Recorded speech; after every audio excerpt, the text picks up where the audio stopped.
आणि आता थेट दिल्लीमध्ये जातोय उपराष्ट्रपती पदाचा सोहळा जो आहे तो पार पडतोय आणि यावेळेला उपराष्ट्रपती राधाकृष्णन नवनिर्वाचित उपराष्ट्रपती राधाकृष्णन हे या ठिकाणी दाखल झालेले आहेत। दिलाई जानी है। त्यांचा शपथविधी सोहळा या ठिकाणी पार पडतोय।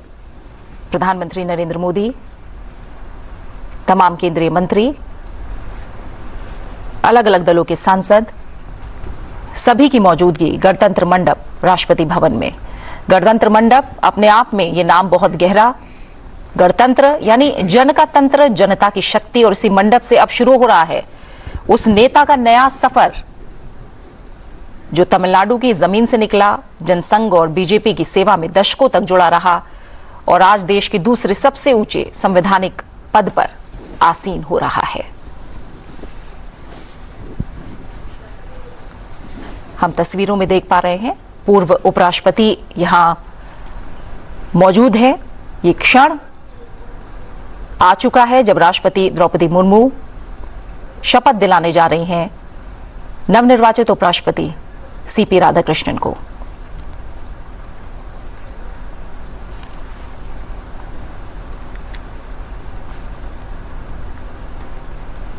संविधान की गरिमा बनाए रखने की शपथ, पद और गोपनीयता की शपथ।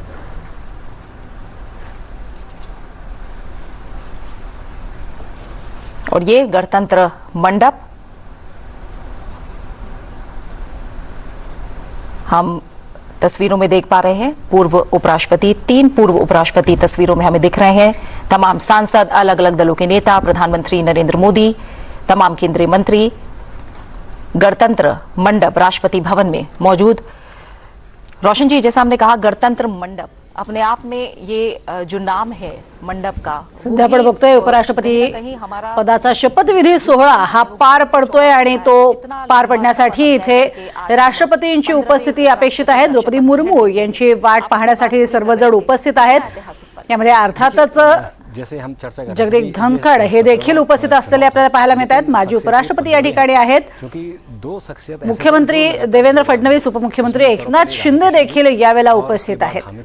सध्या आपण बघतोय अर्थातच एनडीएचे सगळेच महत्त्वाचे घटक पक्षातील महत्त्वाचे नेते यासाठी उपस्थित आहेत आणि सीपी राधाकृष्णन हे देशाचे पुढचे आता उपराष्ट्रपती म्हणून वो उपराष्ट्रपति की होती है, शपथ घेत आहेत। यावेळेला आपण बघतोय सुद्धा द्रौपदी मुर्मू राष्ट्रपती या ठिकाणी दाखल झालेले आहेत।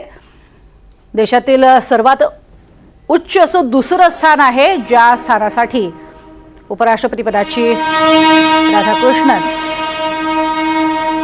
ही गोपनीयतेची शपथ घेणार आहेत। राष्ट्रपती या ठिकाणी दाखल होत आहेत। द्रौपदी मुर्मू या ठिकाणी दाखल झालेले आहेत।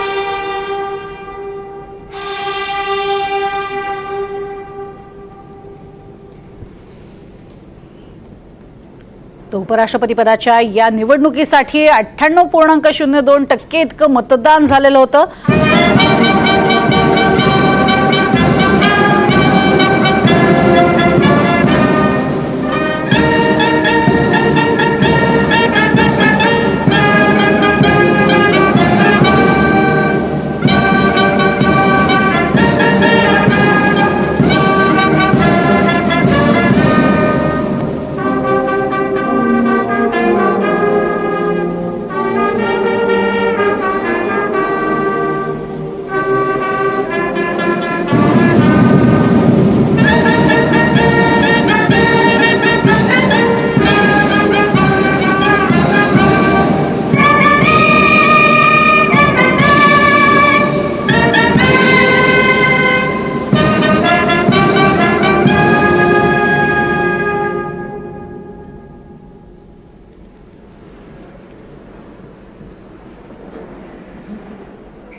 आदरणीय राष्ट्रपति महोदय, यदि आदेश हो तो निर्वाचन आयोग से प्राप्त उपराष्ट्रपति के निर्वाचन का प्रमाणन पढ़ा जाए।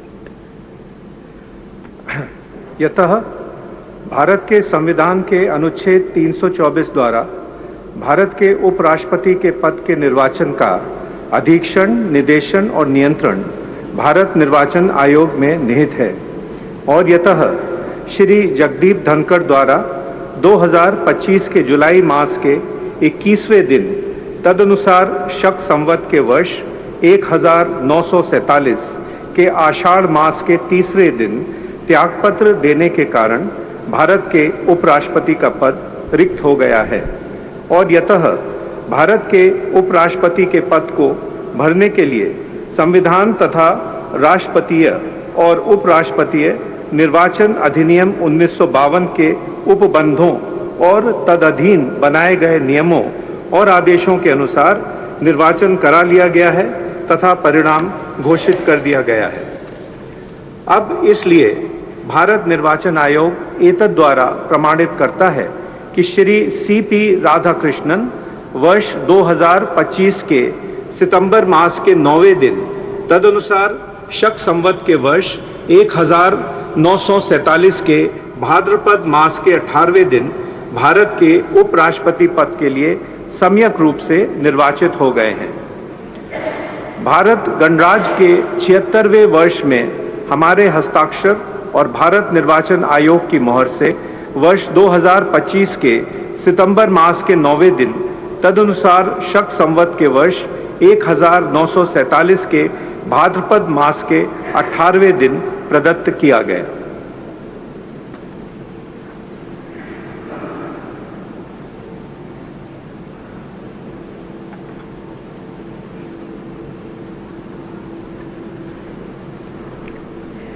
I, Chandraviram Ponnusamy Radhakrishnan, do swear in the name of God do swear in the name of God that I will bear true faith and allegiance that I will bear true faith and allegiance to the Constitution of India to the Constitution of India as by law established, as by law established, and that I will faithfully discharge the duty and that I will faithfully discharge the duty upon which I am about to enter. upon which I am about to enter. Congratulations.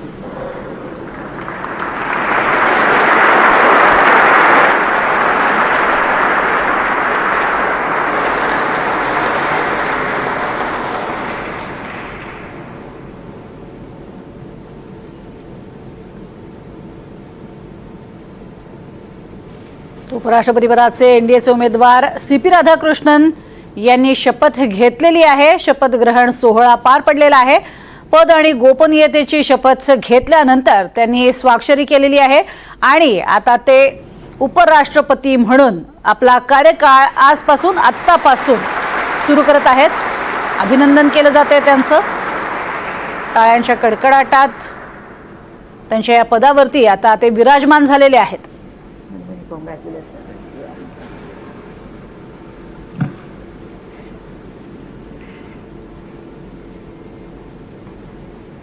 उपराष्ट्रपती पदाचे हे एनडीएचे उमेदवार CP Radhakrishnan ज्यांची शपथ सोहळा पदग्रहण सोहळा पार पडलेला आहे।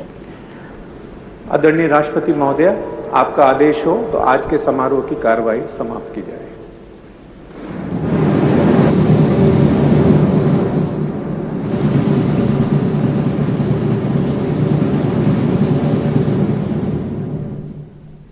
तामिळनाडूचे एकीकडे आपण बघतोय की त्यांनी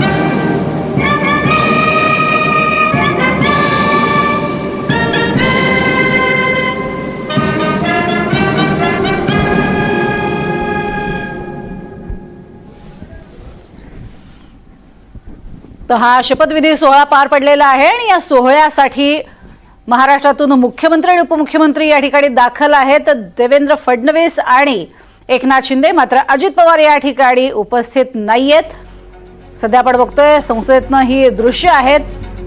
राष्ट्रपतींनी ही शपथ प्रदान केलेली आहे, दिलेली आहे आणि त्यानंतर हा शपथविधी सोहळा संपन्न झालेला आहे. खरं तर राष्ट्रीय स्वयंसेवक संघाचे आणि त्याचबरोबरीनं तामिळनाडूतले अतिशय भाजपचे खंदे असे नेते अशी CP राधाकृष्णन यांची ओळख आणि त्यांनी आता उपराष्ट्रपती पदाची शपथ घेतलेली आहे. त्यांचा कार्यकाळ आतापासून सुरू झालेला आहे. तर दिल्लीमध्ये खास कार्यक्रम हा सुरू होता आणि याच संदर्भातली आपण दृश्य पाहत होतो.